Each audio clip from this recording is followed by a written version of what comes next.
commençons une étude dans le chapitre 3 de l'épître de Paul aux Philippiens. Et nous allons simplement parler d'une première chose au verset 1 que nous lisons, qui dit, Philippiens 3, verset 1, l'apôtre Paul dit: « Au reste, mes frères, réjouissez-vous dans le Seigneur. Je ne me lasse point de vous écrire les mêmes choses, et pour vous cela est salutaire. » Réjouissez-vous dans le Seigneur. Que le Seigneur soit votre joie. Et je ne me lasse point de vous écrire les mêmes choses, parce que pour vous cela est salutaire, parce que c'est ce qui vous sauve.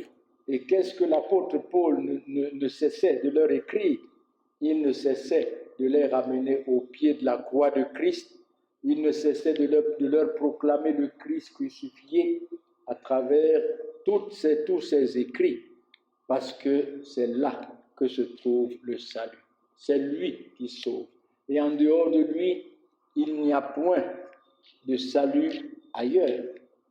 Il n'y a point de salut ailleurs. L'église de Philippe était environnée de beaucoup de faux docteurs juifs, comme nous le voyons dans ce texte, dans ce chapitre. Il était environné de faux docteurs juifs qui voulaient introduire l'observation de la loi dans l'église. Ils voulaient que la loi de Moïse soit mélangée à l'évangile. Et nous le voyons, n'est-ce pas, dans le verset 2. Et ils insistaient particulièrement sur la circoncision. Et c'est pourquoi l'apôtre Paul dit dans le verset 2, « Prenez garde aux chiens, prenez garde aux mauvais ouvriers, prenez garde aux faux circoncis. » Et au verset 3, il dit, « Car les circoncis, c'est nous qui rendons à Dieu notre culte par l'Esprit de Dieu et qui nous glorifions en Jésus-Christ et qui ne mettons point notre confiance en la chair. » Voilà donc comment l'apôtre Paul appelle ces faux docteurs juifs. Il dit, il les appelle chiens. Et pourquoi? Parce que le chien retourne toujours à ses vomissements. Voici des hommes qui auparavant avaient déclaré qu'ils ont cru en Christ, mais finalement ils sont rentrés dans la loi et ils ont voulu encore promouvoir cette loi au sein de l'Église. Il les appelle encore des faux ouvriers, des faux pasteurs, des faux docteurs. Et il les appelle les faux circoncis.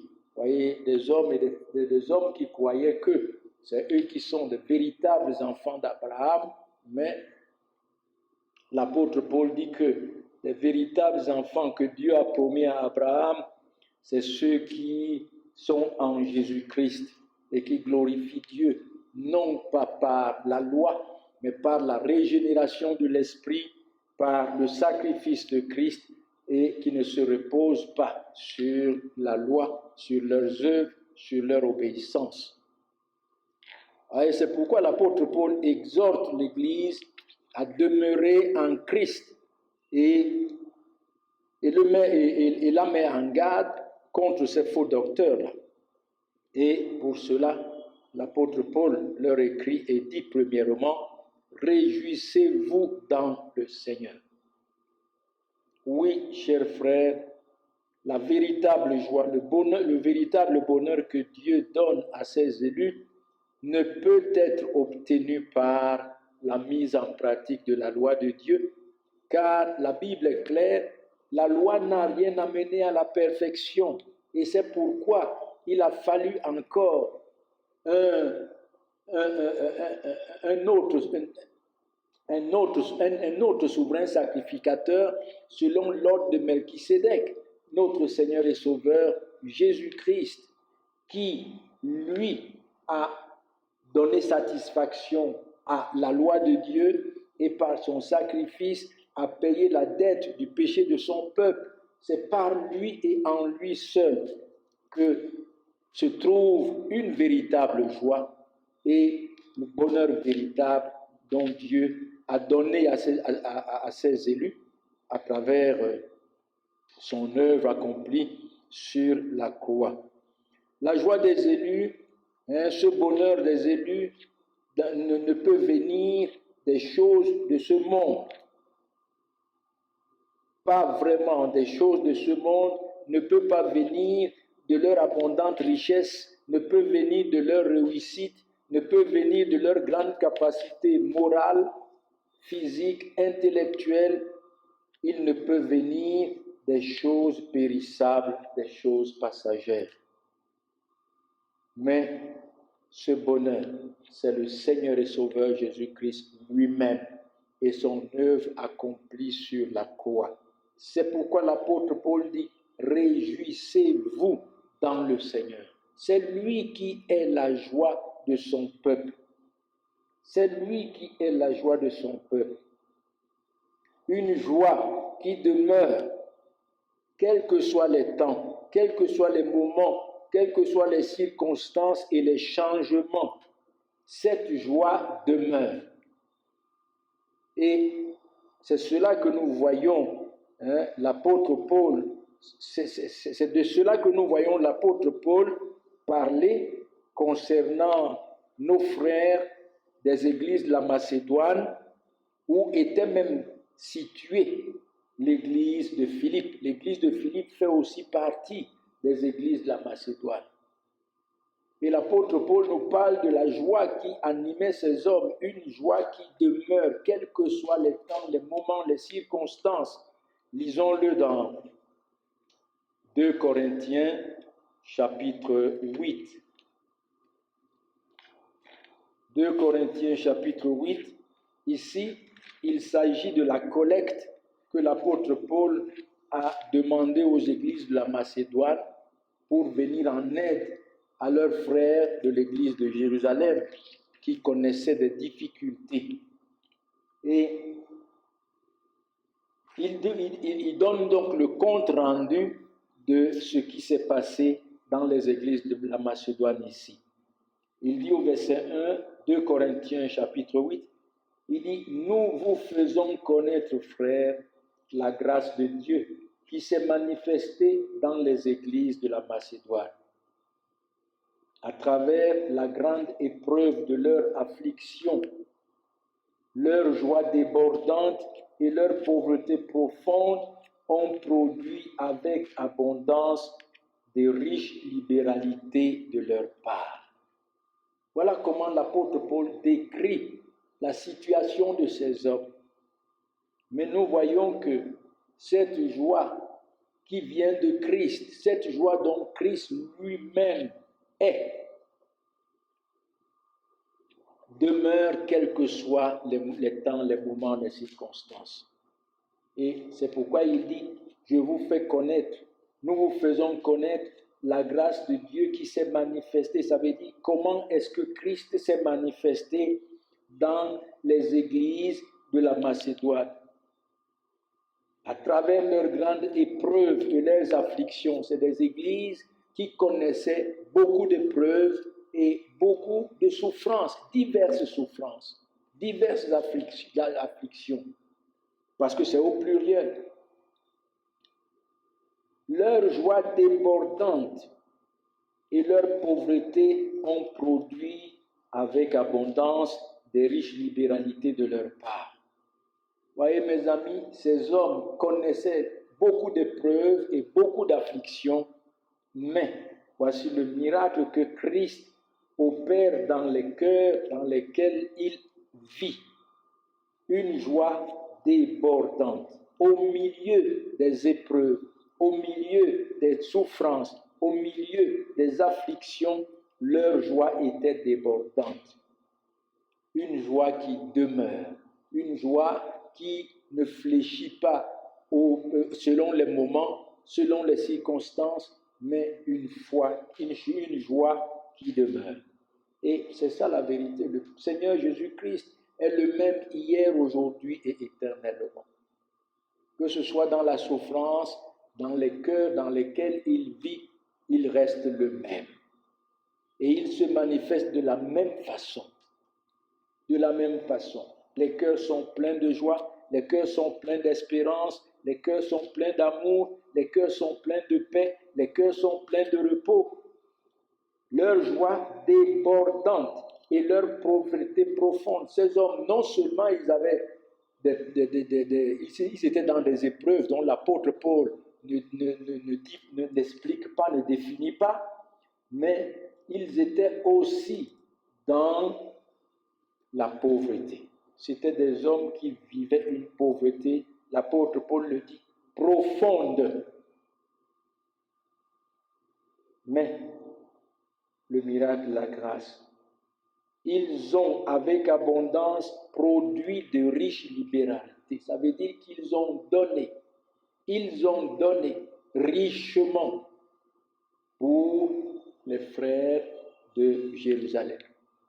Et nous avons ici en quelque sorte l'image de cette vieille dame à qui il ne restait que 2 sous et qui a pris ces 2 sous pour mettre dans le temple, alors que les autres mettaient de leur superflu. Et pourquoi pouvait-il faire cela? Parce que sa joie était débordante en Jésus-Christ. Et même dans sa pauvreté profonde, il pouvait tout donner pour la gloire de Christ. Il pouvait tout donner pour la gloire de son roi. C'est ça, la joie que nous avons en Christ. Une joie débordante, qui demeure et qui ne subit pas les temps, qui ne subit pas les moments, qui ne subit pas les circonstances.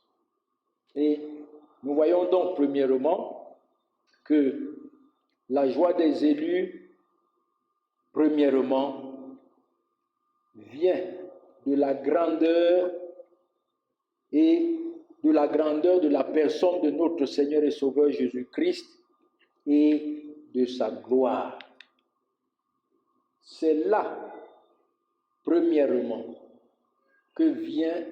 c'est de là premièrement que vient cette joie, de la grandeur de sa personne, de la gloire de sa personne. La Bible est claire, le Seigneur Jésus-Christ, c'est le Fils éternel de Dieu. Dieu dans la chair, notre Dieu, le Dieu béni éternellement. Il est le souverain créateur de toutes choses et le pourvoyeur de toutes choses. Non seulement il a créé toutes choses et que toutes choses lui appartiennent, mais c'est lui qui pourvoit dans la vie de tout ce qui respire. C'est lui qui pourvoit. Ce que nous sommes et ce que nous avons vient de lui et de lui seul. Et il nous le donne non pas parce que nous le méritons, mais il nous le donne par sa grâce et selon sa grande miséricorde. Voyez, c'est le Seigneur Jésus-Christ, ce grand Dieu miséricordieux, qui a voulu partager notre misère avec lui. Et non seulement il est ce souverain créateur de toutes choses et le pourvoyeur de toutes choses, mais il est aussi le souverain sauveur, qui depuis avant la fondation du monde a aimé un peuple et l'a mis à part. Et au temps marqué, il est venu dans la forme d'un serviteur. Il a pris la forme de ceux-là qu'il a aimés depuis avant la fondation du monde, afin de venir payer par son sang la dette de leurs péchés et de les réconcilier avec lui-même. Le souverain sauveur. Et par sa sagesse infinie et par sa toute-puissance, il ordonne, il dirige, il fait concourir toutes choses au bien de son Église. Et c'est pourquoi l'apôtre Paul peut dire « Réjouissez-vous ». dans le Seigneur. Parce que qui est le Seigneur Jésus-Christ? C'est le Dieu vivant. Celui qui a créé ce monde. Celui à qui ce monde appartient. Et celui qui gère ce monde. Et il le gère en pensant premièrement au bien de son Église. Il est le roi de son Église, un roi qui règne sur son Église avec tendresse, avec amour, un roi plein de compassion, un roi plein de miséricorde pour ses rachetés. Pour ses rachetés. Vous voyez, c'est ce que David dit dans le psaume 103. Psaume 103, à partir du verset 8. Après avoir dit, mon âme bénit l'Éternel, que tout ce qui est en moi bénisse l'Éternel, mon âme bénit l'Éternel et n'oublie aucun de ses bienfaits. Il dit, à partir du verset 8, l'Éternel est miséricordieux et compatissant, lent à la colère et riche en bonté. Il ne conteste pas sans cesse, il ne garde pas sa colère à toujours.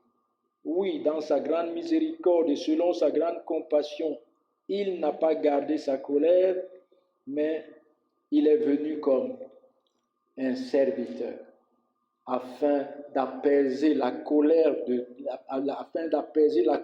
Dieu par son sacrifice sur la croix en s'offrant pour le péché de son peuple.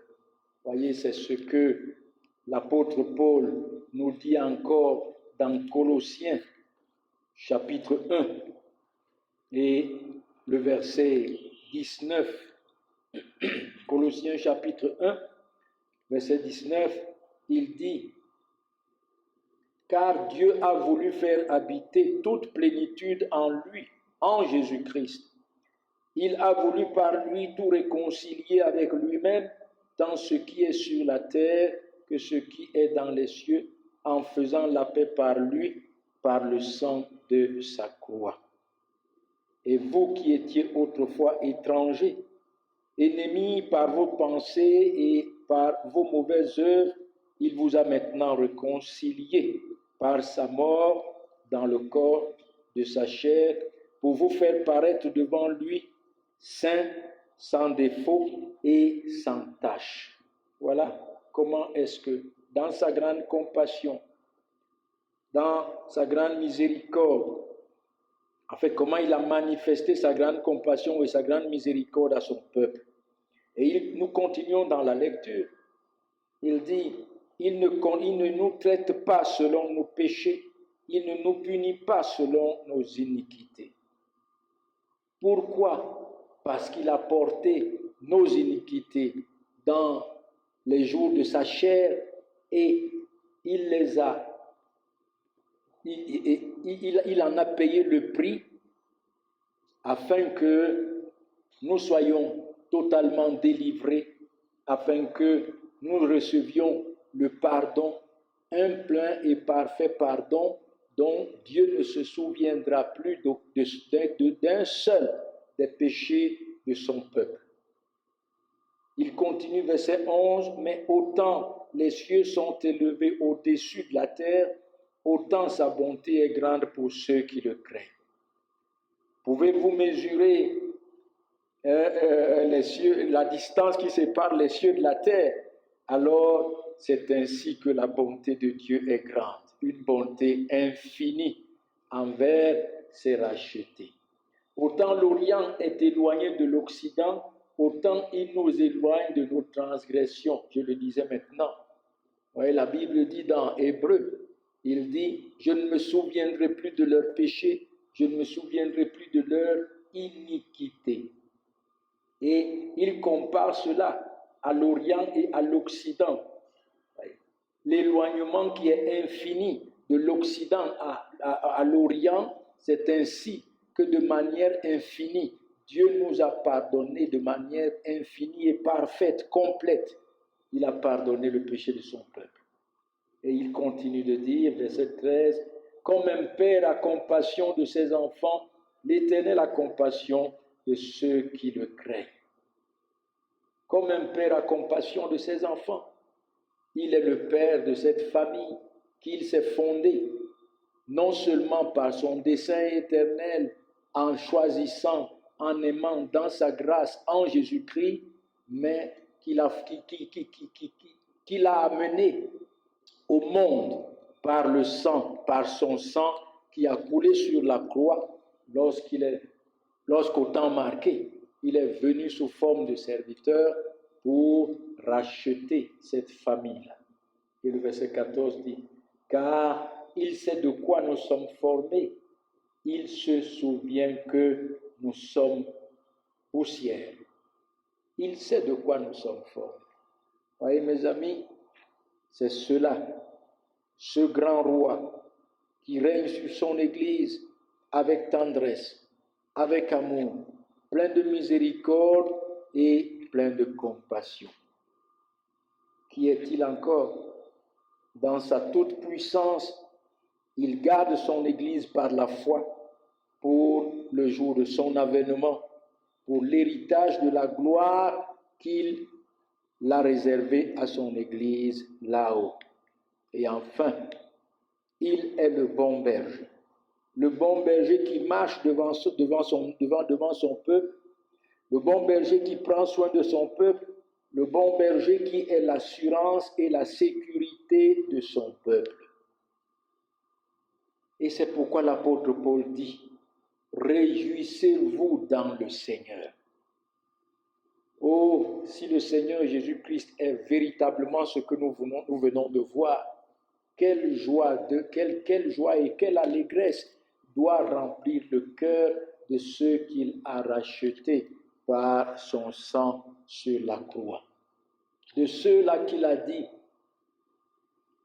de ceux-là à qui il dit, « Je t'aime, ne crains rien, tu m'appartiens, je suis avec toi. » Chers frères, réjouissez-vous, vous qui êtes en Jésus-Christ, réjouissez-vous dans le Seigneur. Et que aucune situation, aucune circonstance, aucun changement ne vienne ternir votre joie. Portez vos regards sur ce grand Dieu.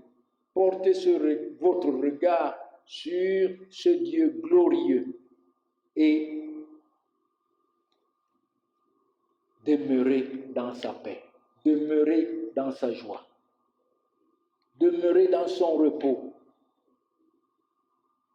Une autre chose que nous voyons, par laquelle le Seigneur Jésus-Christ est la joie de son peuple, c'est son œuvre de rédemption. Son œuvre de rédemption à l'égard de son peuple, à l'égard de son Église. Voyez, nous le disions maintenant, dans la gloire de son humiliation, il est devenu semblable à son peuple. Il est devenu l'os des os de son peuple et la chair de son peuple, afin d'être pour son peuple un souverain sacrificateur miséricordieux et fidèle pour faire l'expiation du péché du peuple, comme Hébreux 2 nous le dit. Lisons-le dans Hébreux 2. Hébreux 2, versets 14 à 18. Il dit ainsi donc, puisque les enfants participent au sang et à la chair, il y a également participé lui-même, afin que par la mort, il rende impuissant celui qui avait la puissance de la mort, c'est-à-dire le diable.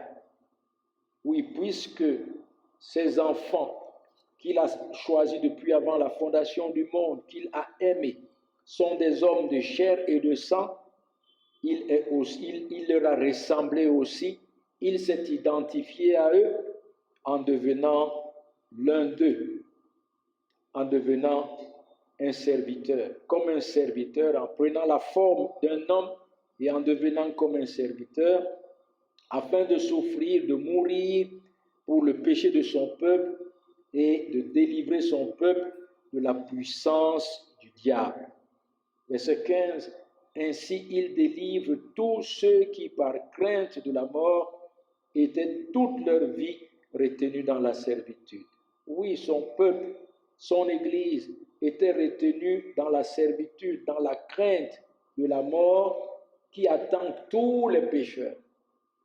Tous les pécheurs. Le salaire du péché, c'est la mort éternelle dans les flammes de l'enfer. Mais le don gratuit de Dieu, c'est la vie éternelle en Jésus-Christ. Il est venu pour satisfaire à la justice de Dieu, à la place de ceux qu'il a aimés depuis avant la fondation du monde. Et en portant sur eux, sinon en subissant la colère de Dieu à leur place et en subissant leur condamnation dans la mort, afin que la vie éternelle, le don de la vie éternelle leur soit donné.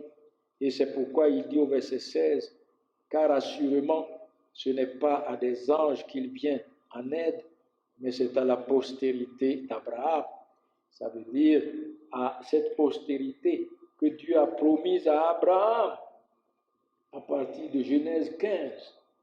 Genèse 15, Genèse 12 même d'ailleurs. Et cette postérité, c'est Christ et tous ceux que Dieu a élus depuis avant la fondation du monde en Jésus-Christ. Il ne parle pas ici d'une postérité charnelle. Ces Juifs qui sont là et ces Arabes qui sont là au Moyen-Orient, mais de ceux dont Dieu a promis en Isaac. Et il dit en conséquence, verset 17, « Il a dû être rendu semblable en toutes choses à ses frères, afin qu'il soit un souverain sacrificateur miséricordieux et fidèle dans le service de Dieu pour faire l'expiation du péché de son peuple. Car du fait qu'il a souffert lui-même et qu'il a été tenté, il peut secourir ceux qui sont tentés. » Vous voyez, ça nous ramène encore dans le psaume 103. Il connaît, il sait de quoi nous sommes formés. Il sait que nous sommes poussière. Il sait de quoi nous sommes formés. Et c'est pourquoi, comme un père a compassion de ses enfants, l'Éternel a compassion de ceux qu'il a choisis en Jésus-Christ, de ceux-là qui le craignent. Et dans Éphésiens chapitre 5, il est dit ceci. Il est dit, parlant de l'amour dont le mari doit aimer sa femme, parce que je parlais du fait qu'il est devenu semblable à son peuple, il est devenu l'os des os de son peuple et chair de la chair de son peuple. Le Saint-Esprit dit au verset 25, « Marie, que chacun aime sa femme comme Christ a aimé son Église et s'est livré lui-même pour elle, afin de la sanctifier en la purifiant et en la lavant par l'eau de la parole, et non pas seulement par son sang, mais par la prédication de la parole aussi. Pour la faire paraître devant lui, cette Église glorieuse, sans tache, ni ride, ni rien de semblable, mais sainte et irréprochable. Voilà ce que les élus sont dans les mains de Christ. Voilà ce que Christ, par son œuvre de rédemption, a fait de ceux qu'il a aimés depuis avant la fondation du monde.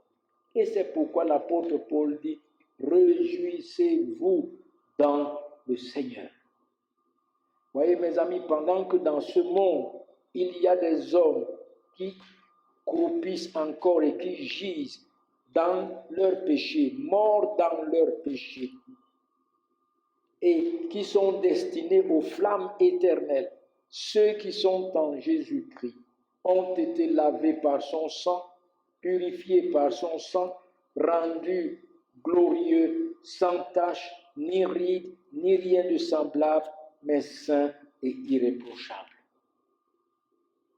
Quelle joie et quelle allégresse doit remplir nos cœurs, quelles que soient les situations, quels que soient les moments. Il continue au verset 28. Il dit, c'est ainsi que le mari doit aimer sa femme comme son propre corps. Celui qui aime sa femme s'aime lui-même.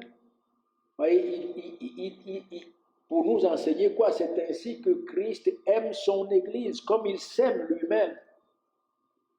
Et si le Seigneur Jésus-Christ nous aime comme il s'aime lui-même, quelle joie, quelle joie, quelle joie devrait remplir nos cœurs. Mais elle remplit les cœurs de ceux qu'il a rachetés. Elle est là, même si parfois nous ne pouvons pas le nier, même si parfois les nuages de certaines situations peuvent la rendre sombre, mais elle demeure. Elle demeure. Verset 29, car jamais personne n'a haï sa chair, sa propre chair, mais il la nourrit et en prend soin, comme Christ le fait pour son Église, parce que nous sommes membres de son corps. C'est pourquoi l'homme quittera son père et sa mère, s'attachera à sa femme, et les deux deviendront une seule chair. Et il dit, verset 32, ce mystère est grand. Je le dis par rapport à Christ et à son Église. Voyez comme l'homme doit quitter son père et sa mère. Le Seigneur Jésus-Christ a quitté son père. Il est venu, il s'est identifié à son Église. Il est mort pour le péché de son Église. Il a payé la dette du péché de son Église. Et il est devenu une seule chair avec cette Église. L'os des os de son Église, chair de la chair de son Église. Oh, chers amis, si nous avons cette glorieuse rédemption en Jésus-Christ, qu'est-ce qui peut nous arracher notre joie? Absolument rien. Nous avons lu dans 2 Corinthiens, chapitre 8, les difficultés et la pauvreté matérielle que traversaient les églises de la Macédoine, dont l'église de Philippe fait partie. Parce que Philippe est situé en Macédoine, était situé en Macédoine, donc dont l'église de Philippe fait partie. Mais nous avons vu une chose, leur joie était débordante. Débordante. Débordante. Et leur pauvreté profonde a produit de riches libéralités.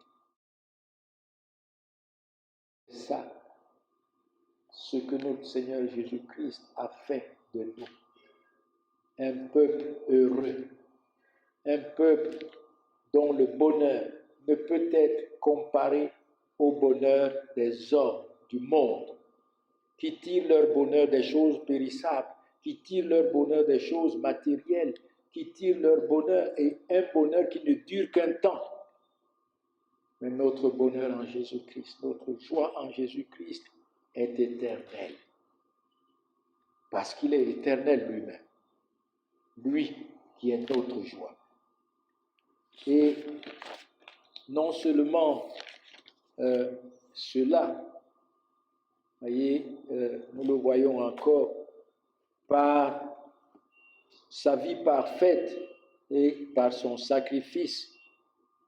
Par sa vie parfaite et par son sacrifice, il a pleinement et parfaitement accompli la loi. C'est pourquoi il dit, lorsqu'il était sur la croix, tout est accompli. Voyez, là où l'observation de la loi de l'Ancien Testament ne pouvait rien accomplir, le Seigneur Jésus-Christ a accompli parfaitement et pleinement toute la loi et satisfait à la justice de Dieu, ayant payé la dette de son peuple et obtenu pour son peuple une rédemption éternelle.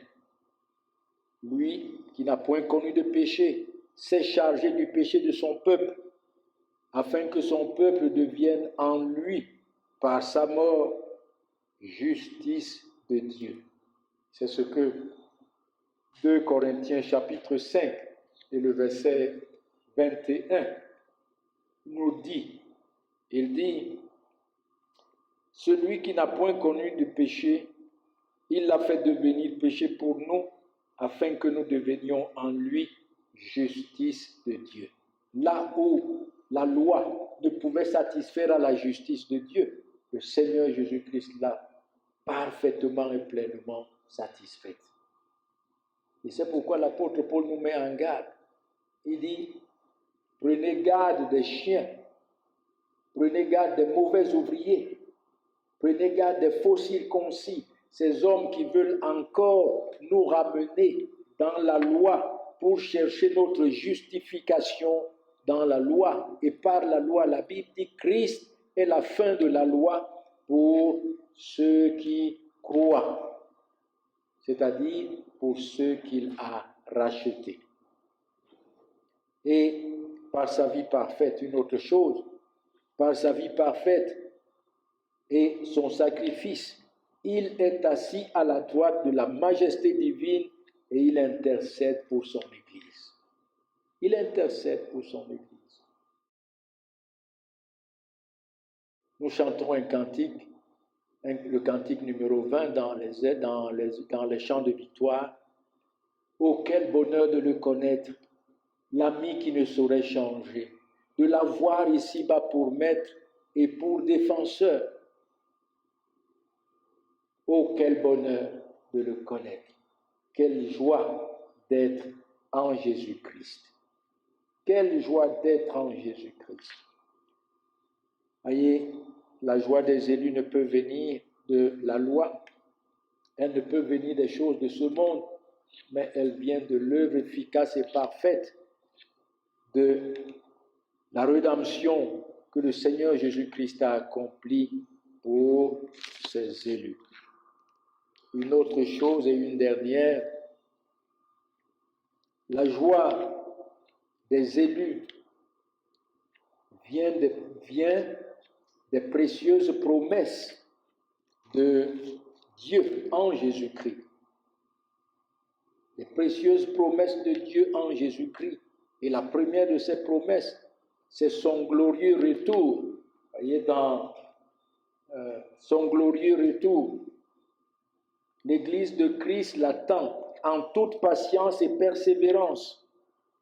Il attend le retour de son roi en toute patience et persévérance et qui revient dans sa gloire pour la prendre dans la gloire qu'il a préparée pour elle en s'offrant lui-même au Père sur la croix pour le péché de son Église. Et c'est ce que nous lisons dans Matthieu, chapitre 25, où il parle du retour de Christ et du jugement des nations. Verset 31, Matthieu 25, il dit, lorsque le Fils de l'homme viendra dans sa gloire, avec tous les anges, il s'assiera sur son trône de sa gloire, sur le trône de sa gloire. Toutes les nations seront assemblées devant lui. Il séparera les uns d'avec les autres, comme le berger sépare les brebis d'avec les boucs. Et il mettra les brebis à sa droite et les boucs à sa gauche. Alors le roi dira à ceux qui seront à sa droite, venez, vous qui êtes bénis de mon Père, prenez possession du royaume qui vous a été préparé dès avant la fondation du monde. Amen. Voilà le retour glorieux de notre Seigneur et Sauveur Jésus-Christ. Nous l'attendons et elle fait notre joie. Pourquoi? Parce que lorsqu'il vient, c'est pour nous amener dans ce royaume de gloire qu'il a préparé depuis avant la fondation du monde pour nous. Une deuxième promesse, c'est la résurrection d'entre les morts.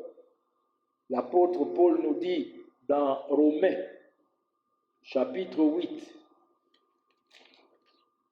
à partir du verset 9 au verset 11, il dit pour vous, vous ne vivez pas selon la chair, mais selon l'esprit, si du moins l'esprit de Dieu habite en vous. Si quelqu'un n'a pas l'esprit de Christ, il ne lui appartient pas. Vous voyez mes amis, c'est ça qui fait la différence entre ceux qui disent qu'ils sont chrétiens. Il y en a qui sont véritablement chrétiens et on le voit parce que l'Esprit de Dieu est agissant en eux. L'Esprit de Dieu est là, agissant, glorifiant Christ à tous égards dans leur vie, glorifiant Christ dans tous les domaines, dans tous les aspects de leur vie, et portant leur regard continuellement sur Christ et Christ seul, portant leur regard continuellement sur l'œuvre accomplie pas sur la croix par Christ. Et sur cette œuvre seule, ils ne comptent pas sur leurs efforts, ils ne comptent pas sur leurs œuvres, ils ne comptent pas sur leur piété, ils ne comptent pas sur quelque chose qui puisse venir d'eux-mêmes, mais ils regardent à Christ et à la rédemption qu'il a accomplie sur la croix. Et il dit au verset 10, « Et si Christ est en vous, le corps, il est vrai, est mort à cause du péché, mais l'esprit est vie à cause de la justice. » La justice de Christ. Et si l'esprit de celui qui a ressuscité d'entre les morts, qui a ressuscité Jésus d'entre les morts habite en vous, celui qui a ressuscité Christ d'entre les morts rendra aussi la vie à vos corps mortels par son esprit qui habite en vous. Voilà la deuxième promesse. La résurrection d'entre les morts. Et la troisième et la dernière, c'est la rédemption de nos corps. Vous voyez, c'est encore ce que l'apôtre Paul nous enseigne dans 1 Corinthiens chapitre 15, je dirais même du verset 35 au verset 58. Mais nous lirons simplement du verset 20. Non, nous lirons simplement du verset 50 au verset 58. Et là, l'apôtre Paul dit, « Ce que je dis, frères, c'est que la chair et le sang ne peuvent hériter du royaume de Dieu. » Ça veut dire, étant chair et sang corrompus en Adam, nous ne pouvons hériter le royaume de Dieu avec ses corps. Et que la corruption n'hérite pas de l'incorruptibilité. Nos corps sont corrompus par le péché, ils ne peuvent pas hériter de l'incorruptibilité. Il faut un corps incorruptible. Voici, je vous dis un mystère, nous ne mourrons pas tous, mais tous nous serons changés. En un instant, en un clin d'œil, à la dernière trompette. La trompette sonnera et les morts ressusciteront incorruptibles et nous serons changés. Car il faut que le corps corruptible revête l'incorruptibilité et que ce corps mortel revête l'immortalité. Vous voyez, c'est ça la rédemption de nos corps. Le Seigneur Jésus-Christ nous donnera des corps immortels, des corps incorruptibles. Incorruptibles. Il dit le verset 54, lorsque le corps corruptible aura revêtu l'incorruptibilité et que ce corps mortel aura revêtu l'immortalité, alors s'accomplira la parole qui est écrite. La mort a été engloutie dans la victoire de Christ. Ô mort, où es-tu? Non. Ô mort, où est ta victoire? Ô mort, où est ton aiguillon? L'aiguillon de la mort, c'est le péché. et la puissance du péché, c'est la loi. Mais grâce soit rendue à Dieu, qui nous donne la victoire par notre Seigneur Jésus-Christ. Verset 58. Ainsi donc, mes frères bien-aimés, soyez fermes, inébranlables, travaillant de mieux en mieux à l'œuvre du Seigneur, sachant que votre travail ne sera point vain dans le Seigneur. Oui, le Seigneur revient et il nous donnera un corps incorruptible, un corps semblable au sien, un corps qui ne souffrira plus du péché, qui ne souffrira plus de la famine, qui ne souffrira plus de la mort, qui ne souffrira plus de la maladie. Un corps semblable au sien. Et c'est pourquoi l'apôtre Paul dit, avec toutes ces richesses insondables que nous avons en Christ, avec toutes ces richesses éternelles, glorieuses que nous avons en Christ, il dit, réjouissez-vous dans le Seigneur. Oui, chers amis, Christ est la joie de son peuple. Cette joie qui, de tout temps, remplit les cœurs des rachetés. Cette joie qui demeure malgré les changements et les époques. Cette joie dont le Seigneur Jésus-Christ est en personne. Réjouissez-vous dans le Seigneur. Que Dieu bénisse sa parole